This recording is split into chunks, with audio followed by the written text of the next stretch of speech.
Majlis Hibah Mushaf Sultan Mizan Zainal Abidin merupakan program kerjasama Universiti Malaysia Terengganu dan pihak Etika Family Takaful Berhad.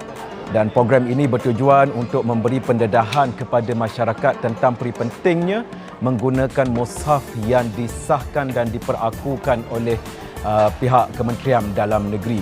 Dan pada hari ini, pada 10 Mac 2026, majlis ini telah dihadiri oleh universiti-universiti awam dan juga pihak KDN, yang mana 5,000 naskah mushaf Sultan Mizan Zainal Abidin telah dicetak dan akan diedarkan ke seluruh universiti awam dan juga kepada Kementerian Dalam Negeri seluruh Malaysia. Bertujuan untuk memberitahu masyarakat bahawa pentingnya menggunakan Quran yang betul-betul disahkan oleh Kementerian Dalam Negeri, dan ia bertujuan juga untuk memelihara kesucian naskah Al-Quran sebagai kalamullah yang Maha Agung. Bismillahirrahmanirrahim. Assalamualaikum warahmatullahi wabarakatuh dan salam sejahtera.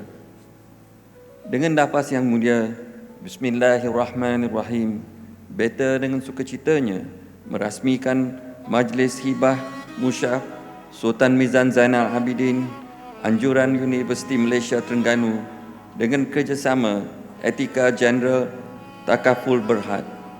Sekian, wabillahi taufik wal hidayah. Wassalamualaikum warahmatullahi wabarakatuh.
Alhamdulillah, pada hari ini kita juga menyaksikan bahawa ke bawah Duli Yang Maha Mulia Tuanku dan Duli Yang Teramat Mulia Raja Muda Terengganu telah berangkat mencemaduli untuk menyatakan iltizam ke bawah duli Yang Maha Mulia Tuanku terhadap usaha memartabatkan Al-Quran sebagai perlembagaan agung umat manusia, di samping memberi komitmen untuk memelihara kesucian Al-Quran sebagai kalamullah.